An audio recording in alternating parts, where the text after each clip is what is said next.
Welcome to the 2022 Drag Specialties Battle of the Baggers, presented by Custom Dynamics. We're in Tooele, Utah, at the Utah Motorsports campus for the world's only Harley-Davidson versus Indian Road Racing Series. Folks, this is the BRL.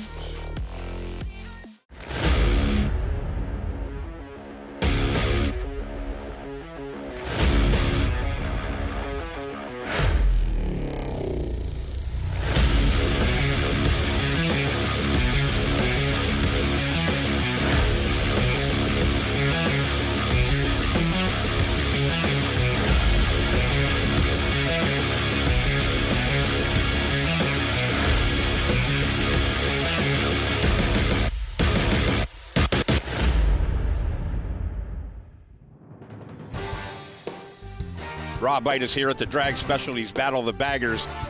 And what a series we have lined up for you. 6 exciting classes. And when you talk about the classes, you have to wonder just what comprises all 6 of these classes. Well, the first class that we look at is the Metzler Pro Stock Bagger. Then we go to the Icon Lightweight Twins, the Saddleman FS Cup, the Cobra American Twins Unlimited, and the NAM's Big Twin, and our Bagger GP class featuring the best in the business, and that's the Custom Dynamics. Now let's look at the Utah Motorsports Campus Salt Lake City track. This beautiful facility nestled in the gorgeous mountains here in Utah. 2.3 miles as these riders navigate all the twists and turns that Utah Motorsports Campus has to offer. Now we have an opportunity to look at the Metzler grid. Tony Tucker and Arnie Wells have been the cream of this field for the last couple of years. Steve Chamberlain, Rusty Gerard, another factor. And our buddy from the military, Doug Ramey, is going to be out there. Let's keep our eye on how the Metzler Pro Stock class fired off of the starting line here in Utah. Well, right from the start, it was the number 69 on the Grand Teton Harley-Davidson of Arnie Wells that leapt out front. Tony Tucker, a Utah native, on one of the more colorful road glides out there, hung on to his back saddlebags for quite a while as he tried to put all that power and torque to the ground. As we go to the elevated view of this race, you see the riders starting to work all the race lines, looking to the inside, peeking to the outside, tipping it in and picking it up, dropping the hammer, and watching the Metzler Pro Stock class. You know the future of bagger racing is bright. Arnie Wells put on an incredible charge, and Tony Tucker continued to push the envelope as he tried to streak up and catch him, but Arnie Wells was not to be denied here at the opening round of the Metzler Pro Stock Bagger class. Arnie ran out front as he was in La Pera turn number 1 with the lead each and every one of the laps here in Utah at the Bagger Racing League. He held that position as he set up for the final time into the last corner. He makes the left, he picks it up, drops it back to the right. Tony Tucker from Utah trying to run him down, looking for an opportunity, and I don't believe it's going to be enough here. The opening round of the Metzler Pro Stock class has certainly set the tone for the rest of the day and taken the checkered flag.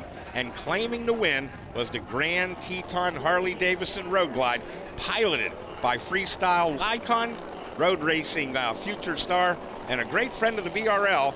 That's our friend Arnie Wells, rider number 69 on the Grand Teton Road Glide. Tony Tucker made a run late in the race, but it was not going to be enough as Arnie Wells had the determination, had the better racing lines, and took him down the front straightaway as they headed one more time towards the checkered flag.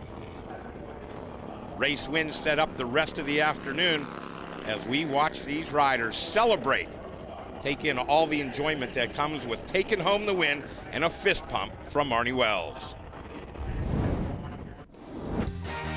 Lineup, it was Arnie Wells, Tony Tucker, Steve Chamberlain, Rusty Gerard, Chris Rivas, a drag racing legend, Mike Vittel, Craig Braymiller, Doug Ramey, Tyler Ellett, and Christopher Zemlo. The next class we featured was the Icon Lightweight Twins, air-cooled Sportsters, Buells, XR 1200s, and of course, some of the trusty old 883s. Carson Brown, a motocross legend, had pole position. Dylan Wall, Brandon Quaid, the dealership owner, and of course, you can never count out Joe Sanderson. Carson Coford, one of the Utah natives, and Burt Bledsoe, great to have him out there as well. Right from the start, early on, you saw that it was going to be the XR 1200s. It was Carson Brown that grabbed the whole shot, and he started immediately putting the brake on the field. Carson Brown on the Suburban Harley-Davidson. We mentioned he was a motocross and supercross rider. This was his very first road race ever. He took the BRL road race school in the morning, and by the end of the day, he had put that Sportster on pole. The Suburban Harley-Davidson under Joe Hupp said that Carson Brown was one of the most naturally talented, quickly adapted road racers he's ever experienced, and Carson quickly started to put the dominance on the rest of the field. Once again, you could see that even the flagman was cheering the action on as Carson Brown led everybody back into La Pera turn number 1. Murphy was out there. Greg Stinnett put in a magnificent ride. The 519 Oel and the 900 of Brandon Quaid, the Harley-Davidson owner himself. Now he's out battling his customers, so you know that he has a little bit of bragging rights come back to the dealership on Monday morning. The gorgeous facility as these riders wound their way around the facility continue to show that there were still battles raging out on the track. Murphy, Stinnett, Wall, and Quaid all starting to close up on each other, but the battle for second and third was going to go down right to the checkered flag. Murphy and Stinnett were going to settle this one, but it wasn't going to be without a lot of action. You see right now, Greg Stinnett starts to put the pressure on as he looks to the inside. Now, folks, these are all air-cooled XR 1200s, 883s that have been pumped up. And again, the powerful wheel machines, a lot better handling, but we haven't seen any of them land on the top step just yet in the BRL. Carson Brown, the number 910, who was starting to gap the rest of the field, had no idea of the action that was shaping up behind him. Stinnett continued to apply pressure. Murphy was going to hold him off, and they were all going to decide how this podium was going to shake themselves out. This is the Icon Lightweight Twins. Left and rights, and you could see the racecraft starting to come up, but it was the checkered flag for Washington State's Carson Brown as the number 910 brought it home.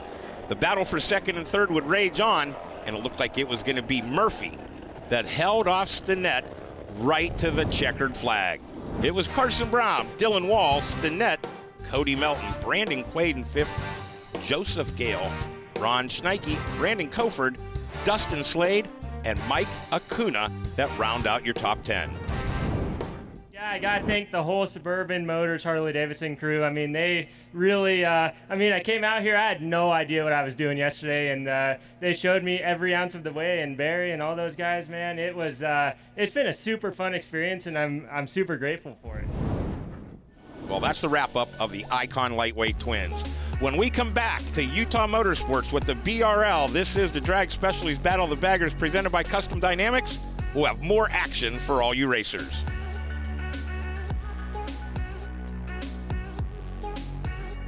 Coverage of the BRL on MAVTV is presented by Drag Specialties,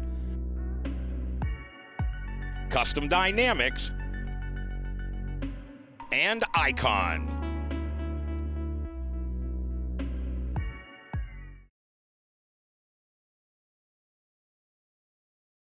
The BRL back live in Utah from the Shineworks Studios.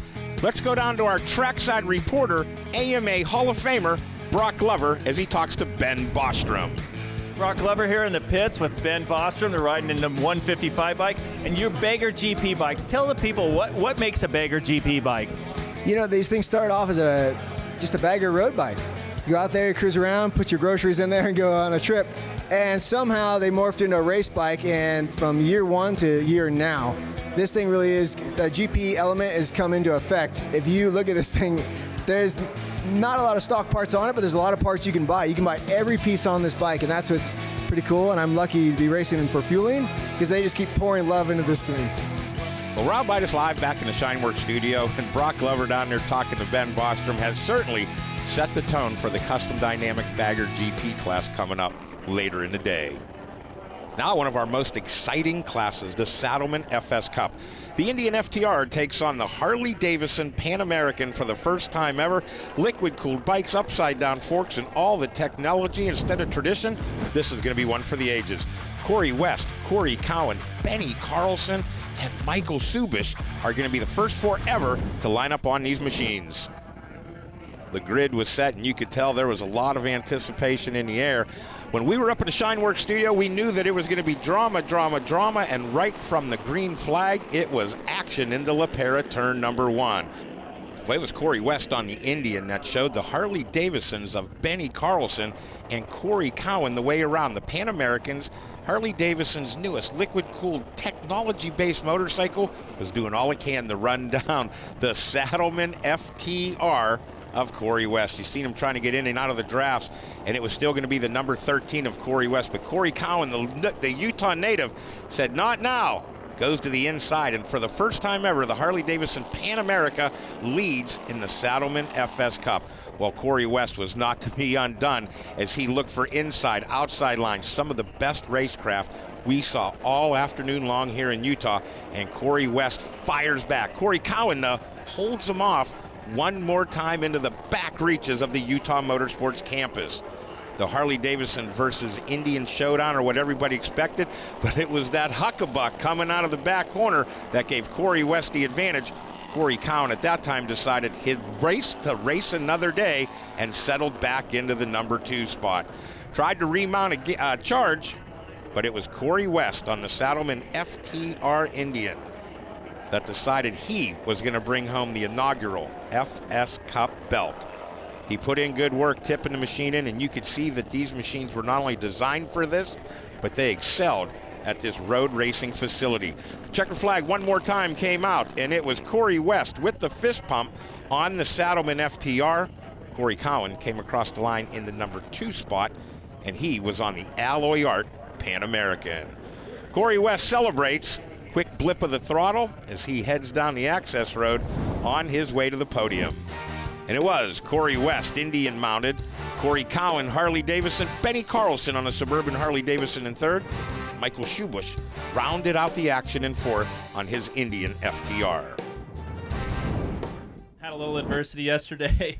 Actually got in a car accident leaving the track yesterday, so it was nice to come home and then get a good win today. But shout out to these guys on bikes I've never seen before. These guys were pushing me hard, so I think this class has a lot of room to grow, and just happy to bring home the win. Kristen Banks did a magnificent job down on the podium getting all the hardware passed out. It was Corey West that stood on top of the leaderboard. Next up, we're going to go to the Cobra ATU of the American Twins Unlimited. This is a run what you brung class. Baggers, Sportsters, Big Twins. ATU is going to be something that everybody wants to get into, and it was Clay Braun, Benny Carlson, Michael Schubusch, and Ravi Patel, who had set the grid positions in the top 4 early on. This one was going to come right down to the checkers.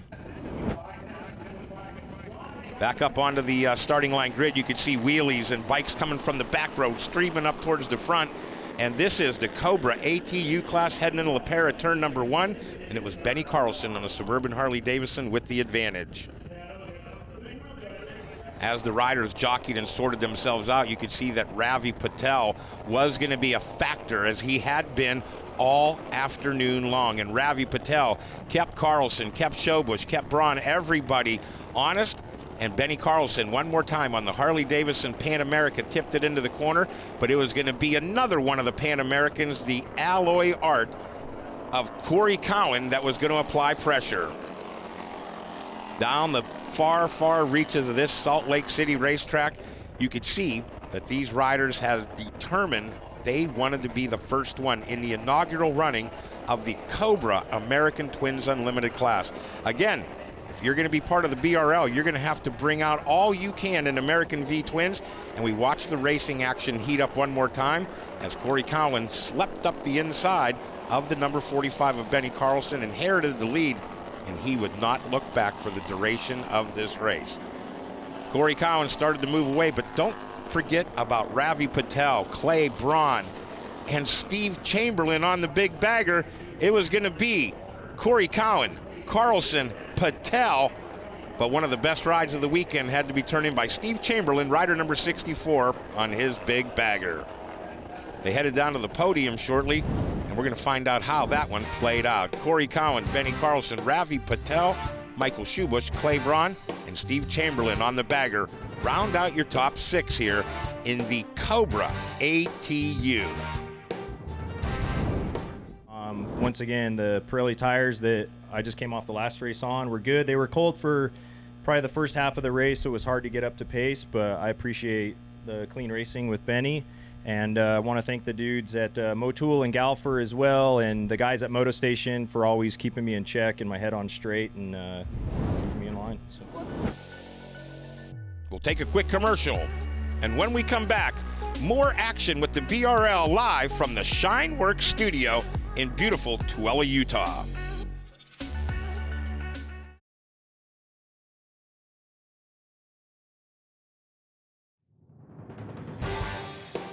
Coverage of the BRL on MAVTV provided by Metzler,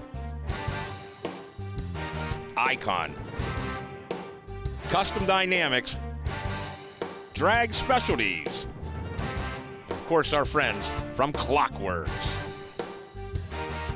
We're back live in the Shineworks studio. Now, let's go down to the podium one more time with AMA Hall of Famer Brock Glover as he talks to Corey West.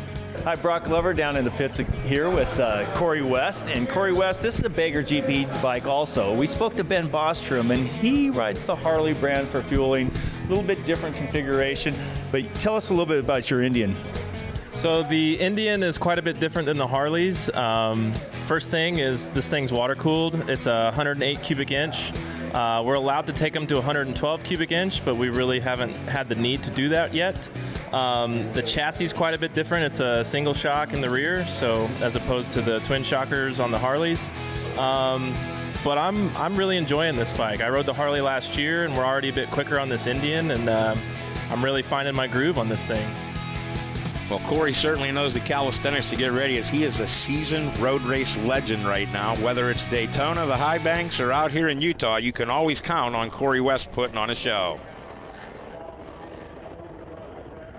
Well, the NAM's Big Twin class was the next one to take on this gorgeous Utah road racing backdrop here.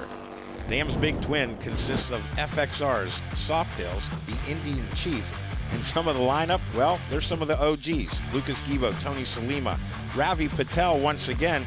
Keep your eyes on Charles Condit. All of these riders had checkered flags in their visors for the afternoon. The grid was let go, and wheelies are going to slow you down at this particular time as you see the pack one more time head into La Pera turn number 1, and it was Lucas Gibo grabbing the whole shot on one of the oldest bikes in the field, the FXR-based Harley-Davidson. Gibo and Patel put on quite a battle as Youngblood Clay Braun, number 951, hung on to that number 3 spot, looking for his opportunity to stand on that podium with some of the OGs in the sport.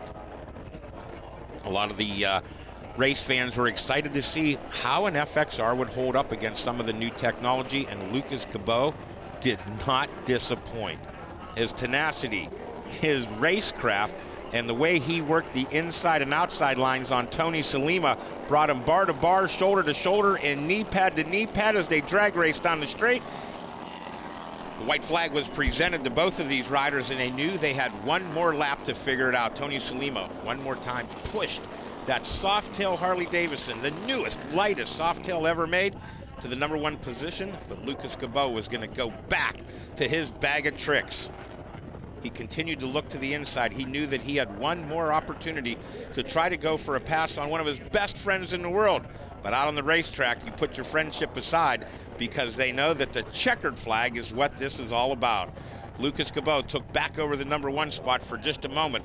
Would Tony Salima counter? Could he come back? Could Lucas hold him on? Well, we were half a lap from finding out here in the NAM's Big Twin class. Cabot, Patel, Salima, Nichols, and Howard, the riders in the battle, but all eyes were on the front of the pack as Lucas Cabot on his FXR held off Tony Salima. Could Salima find an opening? Well, they set up for that final straight. Salima thought he had the draft. He thought he had to drive, but they came to the checkered flag. And by the smallest of margins, for the first time in BRL history, an FXR claims the victory. Lucas Cabot takes the win, followed across the line by Tony Salima.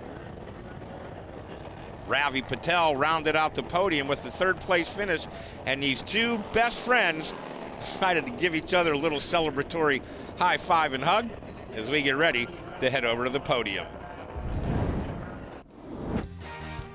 Our look at the top 10 from the Shineworks studio is Lucas Gabot, Tony Salima, Ravi Patel, Clay Braun, and Lenny Howard, who rounded out the top 5. The NAM's big twin class was ready to go talk to Kristen Banks down on the podium. Just a lot of bike problems. Try to keep that 91 FXR together. It's a full-time job by itself. So she stuck together for that 6 laps we needed, and she pulled through for me.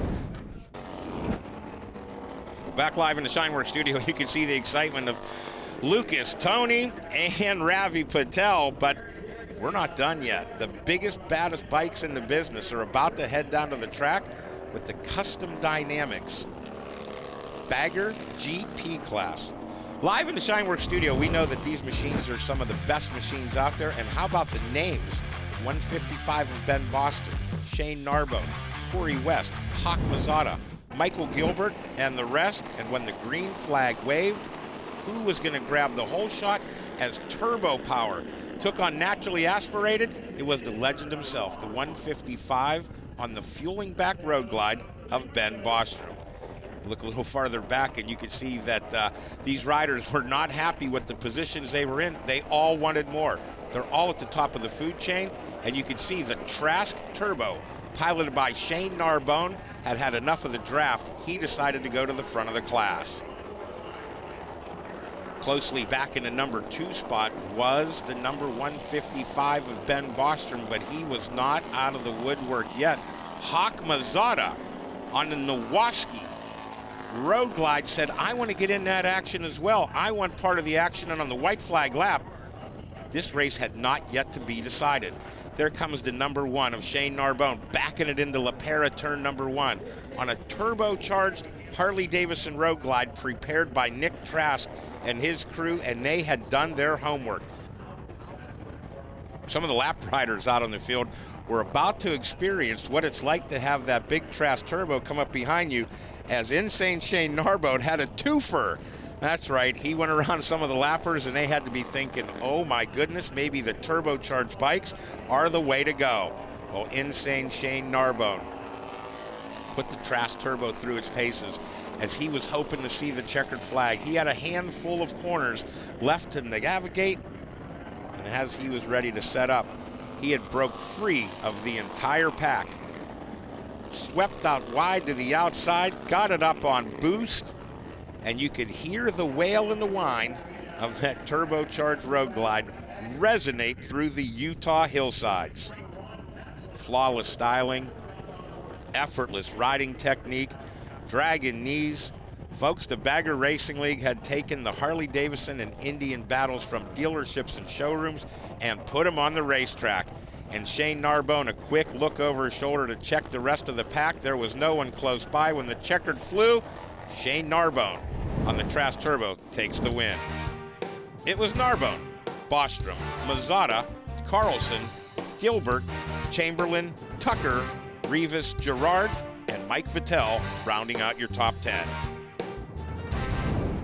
We had some problems yesterday, so we kind of lost a couple sessions there. But anyways, they busted their butt fixing it and getting it right. You know, we got some other new parts, new suspension for this weekend, and it was the first time on it. So, you know, we were starting from scratch again. But all in all, we as a team we came together and got it really working well. I can't thank the whole Pirelli guys enough for they helped us out all weekend, and I mean they help us out every year. So with them guys really behind us, it makes it even better. Great job by Kristen Banks down on the podium and from the Shineworks studio. We're glad we're here because the champagne was flying. Folks, championship Harley-Davidson versus Indian Road Racing. We can't wait to bring you more action from the BRL on MAVTV.